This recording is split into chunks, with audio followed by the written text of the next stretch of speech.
Beth. And I'm Beth. Welcome to Physics with Beth and Beth. Welcome to Physics with Beth and Beth. I'm Beth, and we're in AP Physics 1, Unit 8, Fluids. Okay, the last videos we've had in fluids have been about fluid statics, meaning that like an object floating with buoyancy, with density, with pressure.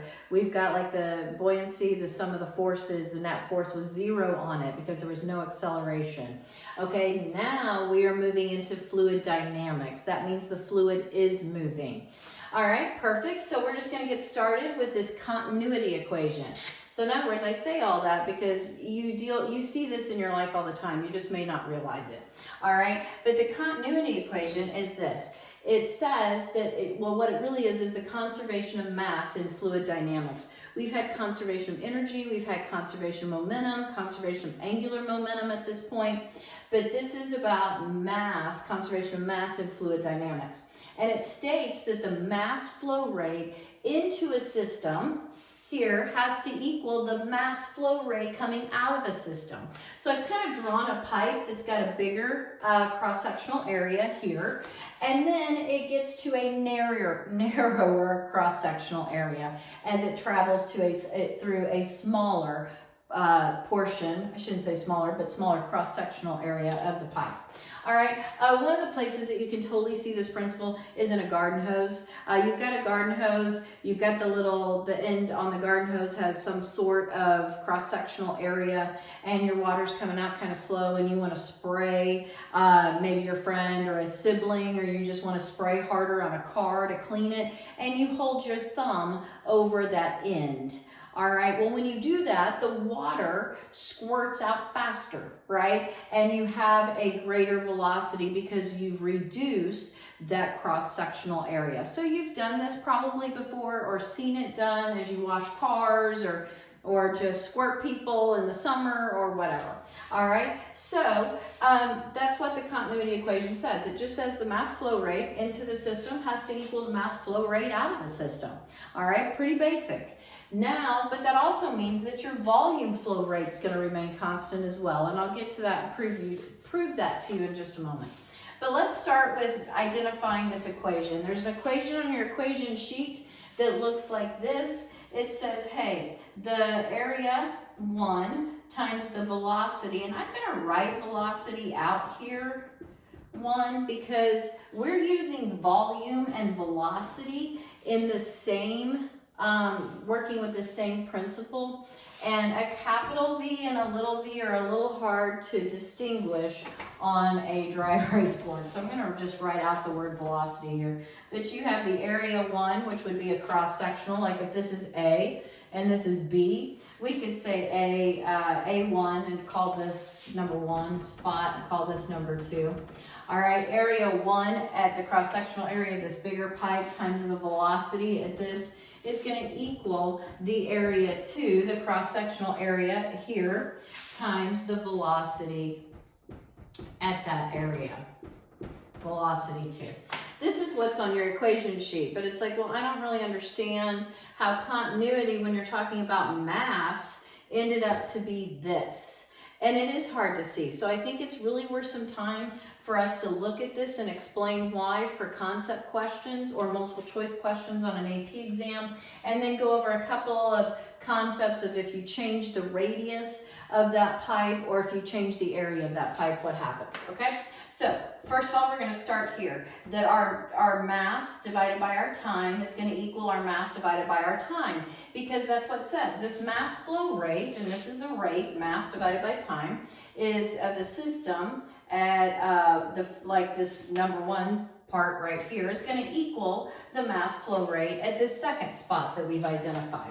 All right, perfect. Well, we know from buoyancy in our videos before that, hey, if I want an expression for mass in terms of density, I can actually say density is mass over volume. And if I multiply that by volume, my volumes cancel out and I'm left with mass. So density times volume is going to equal mass. So I'm like, oh, okay, I'm going to put that in for these mass. All right, so I have density of that fluid times the volume at that number 1 spot over time equals, again, the density of the fluid times the volume at that second spot on the smaller cross-sectional area spot divided by time. Oh, okay, so, and all I did, no tricks here, it was just density is mass over volume, multiply it by volume, they cancel out, top and bottom, you get density of that fluid times the volume, okay? So, now I have density on both sides, and if that's like, let's say that's water, it's 1,000 kilograms over meters cubed is the volume is the density for water is a kilogram over a meter cubed. All right, well, if that's water in the pipe, then these are the same and I can cancel those out. All right, so now I have volume, and I'm gonna go ahead and write out again because we're getting ready to put velocity in here. Volume over time at this first spot equals volume for the second spot here in the pipe where this cross-sectional area is less. Volume 1 over time equals volume 2 over time. And again, proving that the volume flow rate is also remains constant. And that's what we said. Hey, this is going to equal this. Now, I drew it out because, look, volume here has to equal volume over here with a smaller cross-sectional area. So that means this little delta x I've labeled up here, this displacement amount is going to be smaller than this big displacement amount because this volume has to equal this volume, if that makes sense. So that means the width of this, if you want to say width, the width of this is going to be smaller because the cross-sectional area is bigger. This width is going to be greater because the cross-sectional area is smaller. All right, so now I'm going to go down to my volume. And I'm going to go, oh, let's see, I know volume. Volume can equal that displacement times the area. All right, so volume, let me write this here. I'm going to write this over here. Volume is going to equal that cross-sectional area of the pipe times that displacement or width, if you want to call it width. I'm going to call it displacement. All right, because that's what it is. We're just, this fluid that's coming through here has the same mass flow rate. All right, so I'm going to put that in for my volume here. I have area times that displacement, and that's area 1 times the displacement over, and I'm going to have to cross this out, but we'll get there. Divided by t equals my area 2, the area here at that spot, times my displacement 2 over time. Okay, so again, we started with our mass flow rate being conserved. We ended up coming to our volume flow rate is also conserved. And we subbed in for volume, our area, times that displacement.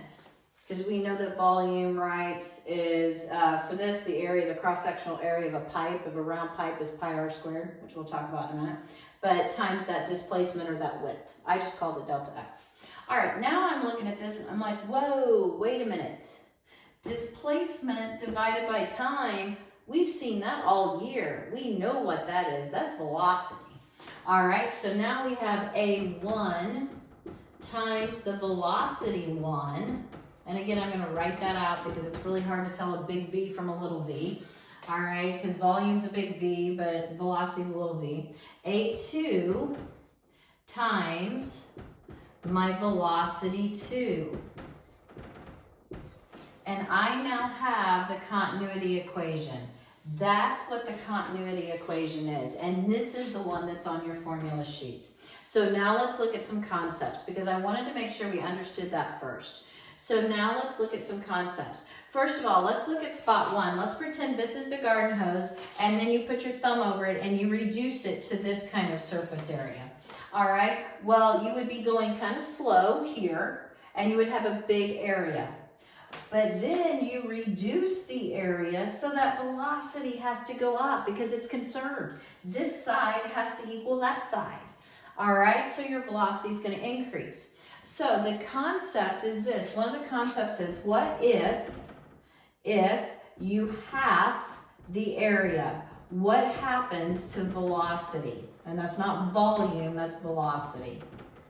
All right, well look, if I half this area, I'm gonna half it. If I half this area, and this side has to equal this side, then I'm gonna have to double my velocity, because 2 over times 1/2 is just 1, which I have over here. So if I half my area here, and that's gonna be my cross-sectional area of my pipe, then that's gonna double my velocity for these to remain, for this side to be equal to this side, if that makes sense. All right, and if you didn't see that, how you could have figured that out is you could have just put in the half for A, and you could have solved for this velocity too. Both of them had cross-sectional, let's not cross out those. All right, let's not cross out those. All right, we have, if we halved this area, then this is half. We're gonna multiply that over, you get 2, right? And the areas are, that's half of an area, so the half is still there. And you multiply both sides by 1/2, and I'm sorry, you multiply both sides by 2, and you get 2, velocity 1 is gonna equal the velocity of the second. So, and actually, when I did a half of the area, we could have taken out those ones. Let me redo that. That was a pretty poor statement here. We had area times velocity 1 at that number 1 spot, and we halved the cross-sectional area here times that new velocity 2. Well, A's will cancel out. We have areas on both sides. And then we multiply both sides by 2. So you're gonna get twice that velocity there is gonna be the velocity at point 2. So in other words, it gets faster and it doubles. So what happens? Velocity doubles in the cross-sectional area. So velocity will double. So if it was 1 meter per second here, it's gonna be 2 meters per second here. If it's 4 meters per second here, it's gonna be 8. If that cross-sectional area was halved in this part 2. Okay, now the next question is, okay, well, what if you half the radius? What happens to our velocity? Okay, well, here's what happens. If you half the radius, and you're like, what? Half the radius? I don't see radius in this formula anywhere. I'm not getting, my board's not erasing very well. So let's go over here. My area for a pipe, for a round pipe, is pi r squared. So you're gonna have pi r squared, and that's gonna be your area times your velocity 1 is gonna equal pi r squared 2 times your velocity 2.